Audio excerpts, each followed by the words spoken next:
Before the skyscrapers and coastlines, before college basketball and moonshine legends, before Civil War flags and revolutionary oaths, there was a land lush, wild, breathing with the rhythm of ancient forests and whispering mountains, a land carved by rivers, kissed by ocean winds, and walked upon by peoples long before the name Carolina ever echoed across the Atlantic. This was North Carolina, long before it was part of the United States, long before it was even a colony. It was home. Home to the Cherokee, the Tuscarora, the Catawba, and dozens more native tribes who hunted in its woods, fished its streams, and left their stories in the soil. They lived here for thousands of years, crafting societies with rules, customs, languages, and alliances. They cultivated the land with care and reverence, believing in the deep spiritual connection between people and nature. In the West, among the great Smoky Mountains, the Cherokee built towns, traded goods, and constructed council houses for community decisions. In the East, coastal tribes harvested fish, grew corn, and paddled the Atlantic in dugout canoes. These civilizations were not primitive, they were rich and rooted, long before European maps even acknowledged their existence. But across the ocean, change was brewing. The age of exploration had begun to stretch the limits of the known world. And soon, European ambition would collide with the native heartbeat of North Carolina. In the late 15s, England, hungry for empire, glory, and gold, set its sights on the New World. Queen Elizabeth I granted a charter to Sir Walter Raleigh to explore and settle lands in North America. In 1584, English explorers arrived on the shores of what we now know as North Carolina. They were amazed by the warm climate, the abundance of wildlife, and the possibilities. A year later, Raleigh sent settlers to Roanoke Island, hoping to establish England's first permanent colony in the New World. But what followed was one of history's most haunting mysteries, the lost colony. In 1587, a group of 115 English men, women, and children established a settlement on Roanoke Island. Led by Governor John White, they built homes, planted crops, and tried to coexist with native tribes. But resources ran thin, tensions rose, and White sailed back to England to gather supplies. Due to war with Spain, he was delayed for 3 long years. When he finally returned in 1590, the colony was gone, vanished without a trace. No bodies, no buildings. Only a single word carved into a tree: Croton. No one knows exactly what happened. Were they killed? Did they merge with the Croatoan tribe? Were they taken by force? Or did they leave willingly? The mystery still lingers like a fog over the island, a ghost story from the very beginning of North Carolina's colonial chapter. Though the Roanoke colony failed, the English didn't stop trying. By the mid-16s, settlers began trickling down from Virginia into what would become northern North Carolina, drawn by fertile soil and the promise of land. These early pioneers lived hard lives cutting trees, building cabins, and trying to survive in an untamed land. There was no grand design at first, just grit, hope, and the dream of something better. In 1663, King Charles II of England granted the Carolina Territory to 8 powerful friends, noblemen known as the Lords Proprietors. The land stretched from present-day Virginia all the way down into what's now Florida. North Carolina didn't exist as a separate colony yet. It was simply the northern part of this massive territory. The proprietors had a vision: to make Carolina a profitable colony by recruiting settlers, trading with natives, and encouraging agriculture, especially tobacco, rice, and indigo. But their vision was far removed from reality. The northern region, what would become North Carolina, was swampy, isolated, and poor in infrastructure. Roads were nearly non-existent. Travel was brutal. The people who settled here were tough, independent, and suspicious of distant rulers.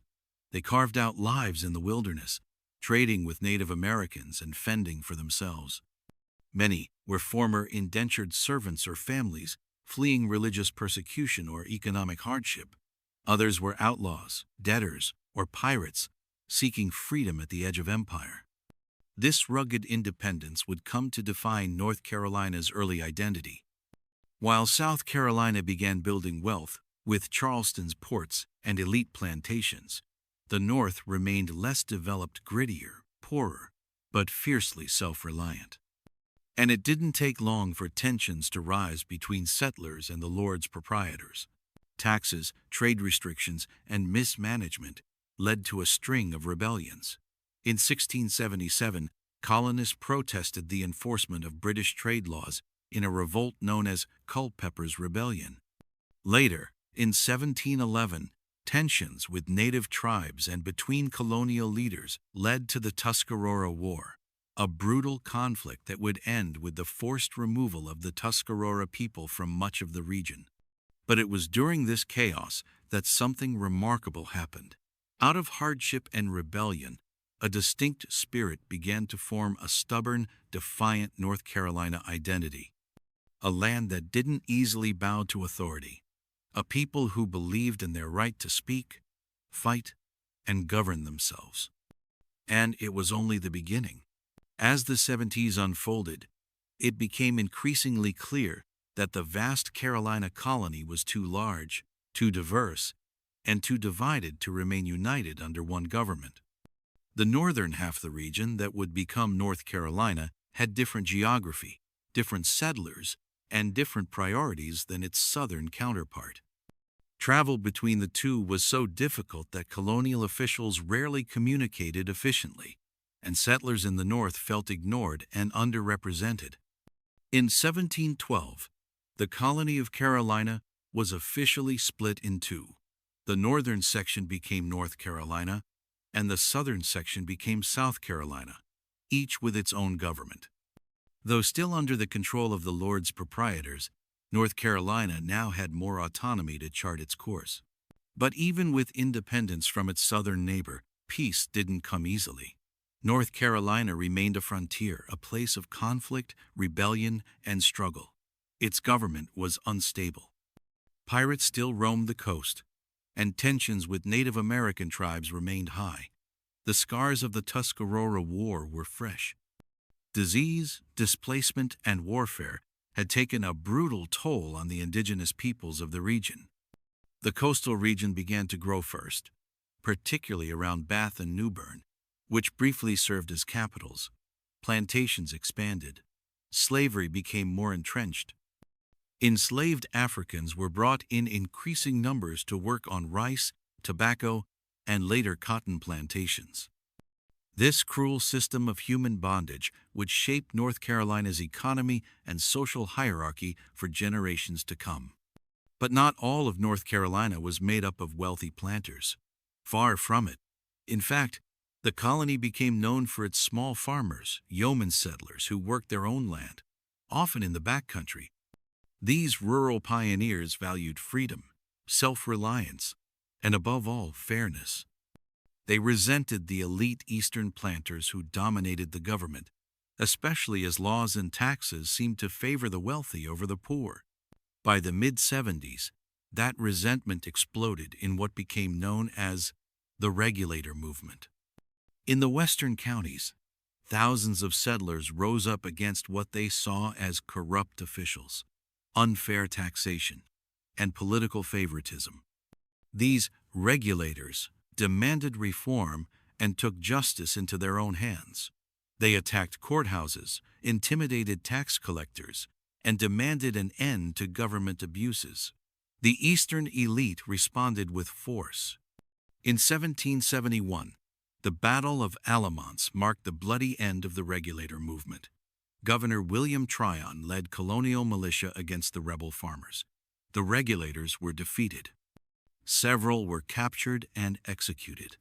But though the rebellion failed, the anger didn't go away. It simmered, spread, and ignited again, this time not just in North Carolina, but across the American colonies. The seeds of revolution were already in the soil. By the early 1770s, the American colonies were growing restless. British taxes, military presence, and political control pushed colonists toward revolt. In North Carolina, that revolutionary spirit burned hot. Though deeply divided between patriots and loyalists, the state would play a pivotal role in the coming fight for independence. In 1774, North Carolina sent representatives to the First Continental Congress in Philadelphia. By 1775, violence had broken out in Massachusetts, and the American Revolution had officially begun.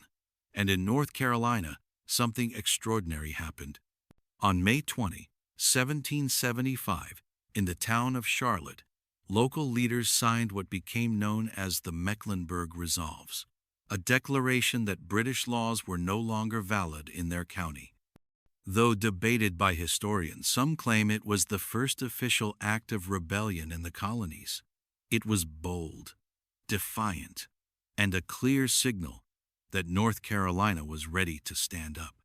Throughout the war, North Carolina would serve as both battlefield and supply line. Patriots and loyalists clashed in brutal civil warfare. Skirmishes broke out in the mountains, the coastal plains, and the deep forests. It wasn't just a war against the British, it was a war between neighbors, families, and friends.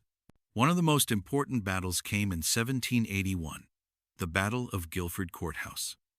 American forces under General Nathaniel Greene faced British troops led by Lord Cornwallis near present-day Greensboro. Though technically a British victory, the battle cost Cornwallis dearly. He lost so many men that he was forced to retreat, eventually leading to his surrender at Yorktown later that year. The war was over. The United States had won, and North Carolina stood as one of the original 13 states of a new nation. But the Revolution hadn't solved everything. The state was battered, divided, and the question of slavery, so deeply embedded in North Carolina's economy, remained unresolved. Still, the people held on to hope. They had defied kings. They had survived invasions.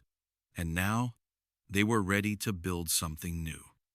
A state reborn from rebellion, ready to take its place in the Union. In the aftermath of Revolution, North Carolina was free but uncertain. The economy was fragile. Slavery remained entrenched, and the backcountry still simmered with frustration at the coastal elite. Yet there was also promise. The state ratified the U.S. Constitution in 1789, becoming the 12th state to join the Union, and soon established its capital in the heart of the state, Raleigh, named for Sir Walter Raleigh, the man who had once dreamed of a colony here centuries earlier. It was a new chapter, but old tensions didn't vanish. During the early 1800s, North Carolina's economy remained mostly agricultural. Tobacco, cotton, and corn were the staples. Slavery was widespread, especially on large plantations in the eastern counties. The state's enslaved population grew, and with it, so did divisions between the rich and poor, between the East and West, between those who owned slaves and those who did not. While cities like Wilmington and Fayetteville became hubs of trade and commerce, much of the state's population lived in rural poverty. By the mid-19th century, North Carolina was sometimes mockingly referred to as the Rip Van Winkle State, as if it had fallen asleep while the rest of the nation progressed. Roads were poor. Education was underfunded. Railroads were slow to develop.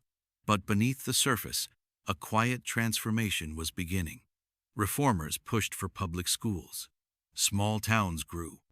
And western counties, long ignored by the eastern elite, began to demand a louder voice. Then came the 1860s, and with it, war. The election of Abraham Lincoln in 1860 sent shockwaves through the South. Southern states, fearing that slavery would be abolished, began seceding from the Union. But North Carolina hesitated. Unlike South Carolina, Georgia, or Mississippi, North Carolina didn't immediately rush into the Confederacy. Many in the state were deeply torn. Some supported the Union. Others believed slavery must be defended at all costs. The state's loyalty hung in the balance. Then, in April 1861, Confederate forces fired on Fort Sumter. War had begun. And when Lincoln called for troops from all states to fight against the South, that was the breaking point. North Carolina refused to fight its southern neighbors. On May 20, 1861, the exact anniversary of the Mecklenburg Resolves, North Carolina officially seceded from the Union and joined the Confederacy. But even in secession, the state was deeply divided. In the mountainous West, thousands of North Carolinians remained loyal to the Union. Many refused to fight for the Confederacy. Some took to the woods, hiding from Confederate recruiters. Others joined guerrilla bands, engaging in sabotage and resistance.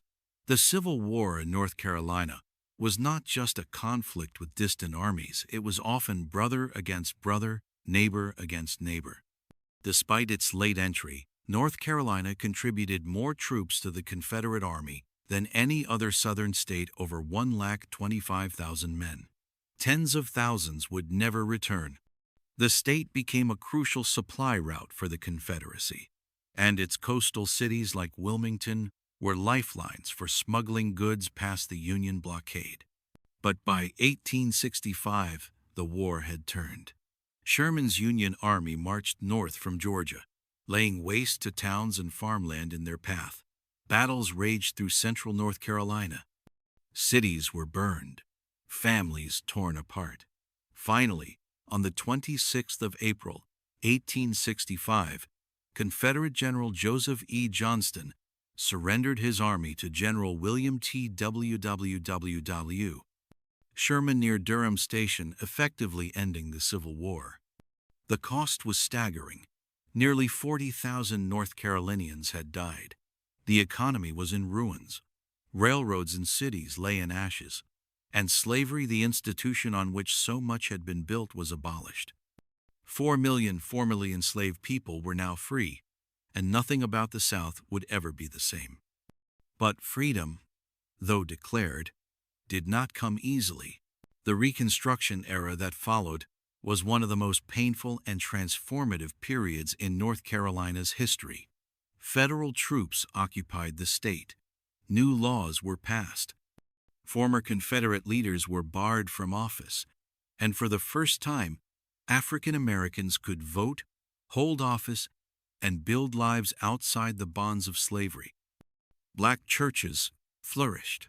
Black schools were founded, and for a brief moment, there was hope. A new North Carolina, more just, more equal, more democratic. But it didn't last. White supremacist groups like the Ku Klux Klan rose in the shadows. Violence erupted. Voter intimidation, lynchings, and racist propaganda swept through the state. Reconstruction governments were overthrown, often through fraud and terror. By the late 1870s, federal troops withdrew, and white Democrats regained control, ushering in the era of Jim Crow. African Americans were pushed back into poverty and fear. Segregation was codified. Voting rights were stripped away. The promise of equality became a cruel illusion. North Carolina survived the war, but the wounds it left behind, racial, economic, and cultural, would take generations to heal. As the 19th century faded and the 20th century dawned, North Carolina stood at a crossroads. The old ways of plantation, agriculture, and aristocratic dominance were slowly giving way to new industries, fresh ideas, and the quiet hum of machines. The state began to awaken from its long economic slumber. Tobacco, already king in the region, became even more powerful. Factories sprang up in cities like Durham, where the Duke family transformed tobacco into an empire. Cigarette production boomed, drawing workers from rural farms into the city. In Winston, tobacco and textiles ran the economy, and a new North Carolina began to emerge, not just one of crops and cotton fields, but one of factories, furnaces, and industrial ambition. The textile industry, in particular, exploded. Mills were built across the Piedmont using rivers for power and workers for production. Entire towns revolved around these mills. They offered jobs, stability, and community, but also long hours, child labor, and often dangerous conditions. Furniture manufacturing, especially in High Point, became another pillar of the economy, making North Carolina a national name in home goods. Meanwhile, in the mountains and along the coast, tourism quietly grew. People came to breathe the mountain air in Asheville, to dip their toes in the Atlantic near Wrightsville Beach, to experience the beauty of a state that stretched from sea to summit. In time, North Carolina would become known for both its natural splendor and its economic resilience. But even as new wealth rose, the past cast long shadows. The Jim Crow laws tightened their grip on Black North Carolinians. Schools were segregated, public spaces divided, opportunities denied. But even under the crushing weight of racial injustice, African American communities endured. They built their own businesses, their own schools, their own churches, and their own leadership. They laid the groundwork for a coming storm, one that would shake the foundation of the entire South. In the meantime, global war was approaching. When the United States entered World War I in 1917, North Carolinians answered the call. Over 86,000 men served, and the state's industries ramped up production to support the war effort. But it wasn't just about military service. World War I brought changes to the home front. Women stepped into jobs once held by men. African Americans saw glimpses of broader participation, only to return to a country that still refused to recognize their full humanity. Then, barely a generation later, another and even more devastating conflict broke out: World War II. North Carolina played a major role in this global fight. Tens of thousands enlisted. Camp Lejeune, Fort Bragg, and Seymour Johnson Air Force Base became key training and operational centers. War industries boomed. Shipbuilding surged in Wilmington, which became a crucial link in the Allied supply chain. Women again joined the workforce, and the economy roared back to life after the Great Depression. But something deeper was happening too. Soldiers who fought in Europe and the Pacific came home changed. They had fought for freedom abroad only to return to segregation at home. Black veterans in particular questioned how a country that sent them to defend liberty could deny them basic rights. A generation had tasted unity and sacrifice on the battlefield, and many were no longer willing to accept silence and oppression. The seeds of the civil rights movement had been sown. In the 1950s and 60s, North Carolina became a key battleground in America's fight for justice. The spark came in Greensboro on the 1st of February, 1960. 4 Black college students from North Carolina A&T, Ezell Blair Jr., David Richmond, Franklin McCain, and Joseph McNeil sat down at a Woolworth's lunch counter and politely asked to be served. They were denied. They didn't leave. Their peaceful protest ignited a national movement. Within days, sit-ins spread across the South. Within weeks, the eyes of the world were on North Carolina. These young men, with quiet courage, had struck a blow against centuries of discrimination. The Greensboro sit-ins became a defining moment in civil rights history. More protests followed, more arrests, more demands for change, and slowly, the walls of segregation began to crack. But progress came unevenly. In the years that followed, North Carolina grappled with the same struggles as the rest of the nation: busing, voting rights, police brutality, white backlash. School integration was resisted by some communities, embraced by others. The civil rights movement pushed forward, but it also revealed how deep and complex the wounds of racism remained. Yet through it all, the people of North Carolina endured. Some marched, some taught, some ran for office, some simply refused to give up hope. And over time, change did come not through force, but through relentless, patient, unyielding resistance. By the 1970s, North Carolina stood at the edge of transformation. The state had grown through war and peace, through oppression and uprising, through resistance and reform. But now, a new question lingered in the humid southern air. What kind of place would North Carolina become? The answer, as always, would not come easily, but it would come with undeniable energy. As the textile and tobacco industries began to decline, North Carolina turned its eyes towards something new: education, innovation, and global business. It started in the heart of the state, where a bold idea took root, an idea to turn farmland into a hub of science and discovery. That vision became the Research Triangle Park, a sprawling innovation district between Raleigh, Durham, and Chapel Hill. Anchored by three powerhouse universities, Duke, UNC Chapel Hill, and NC State, the Triangle quickly attracted companies from across the nation and world. Tech giants, pharmaceutical firms, and research institutions moved in. Jobs multiplied. New communities formed. The region transformed from quiet college towns into a booming center of 21st century opportunity. At the same time, North Carolina's cities evolved into cultural capitals. Charlotte, once a sleepy southern town, became a banking powerhouse, home to national financial institutions, glittering skyscrapers, and a global business scene. Asheville blossomed into a mountain haven of art, music, and natural beauty. Greensboro and Winston-Salem became crossroads of history and creativity. Wilmington grew into a coastal gem, with film studios and sandy shores drawing tourists and storytellers alike. And through it all, North Carolina's people, diverse, resilient, complex, continued to shape their state with pride and power. African Americans gained greater political voice, business representation, and academic influence. The legacy of civil rights became a living, breathing part of state history. Black mayors, professors, doctors, and entrepreneurs took the reins of leadership once denied. Latino communities grew across the state, bringing new languages, new food, and new energy. Refugees found shelter. Artists found inspiration.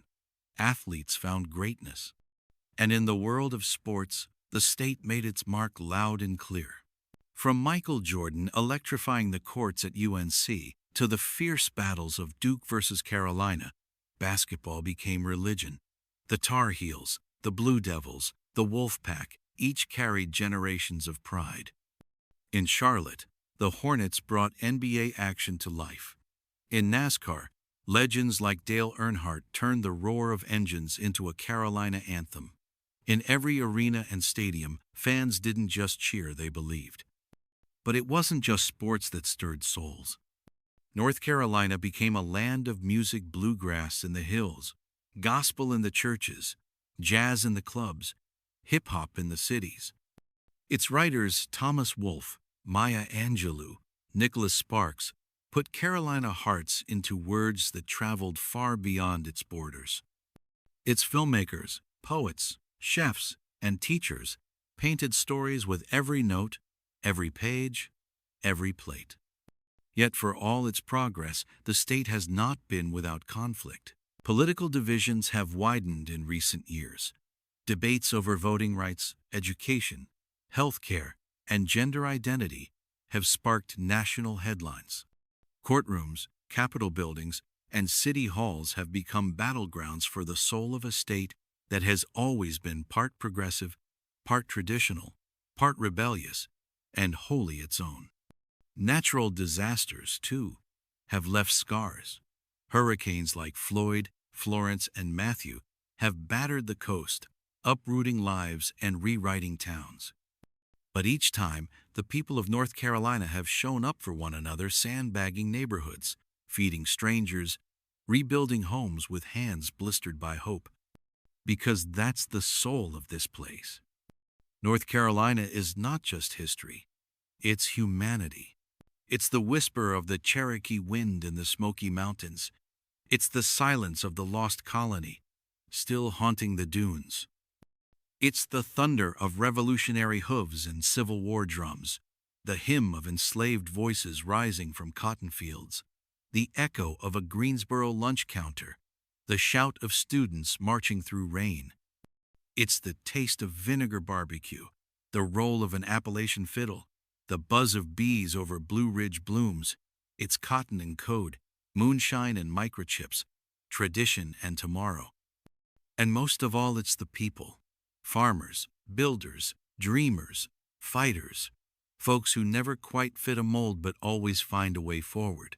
North Carolina has been many things: a colony, a battlefield, a state, torn and stitched again. But more than anything, it has been a story, a living story, a hard one, a beautiful one still being written page by page, voice by voice. And maybe that's the greatest truth of all. Because no matter where you were born or what road you took to get here, if you felt the breeze off the Blue Ridge, heard the waves break at Nag's Head, or stood in the shade of a Durham oak, then you know. North Carolina isn't just where history happened. It's where history lives. If you found this journey through North Carolina's history as powerful and inspiring as we did, don't forget to give this video a thumbs up, share it with fellow history lovers, and subscribe for more deep dives into America's incredible past. And hey, we'd love to hear from you. Drop a comment below and let us know your favorite moment in North Carolina history. Until next time, stay curious, stay inspired, and stay connected.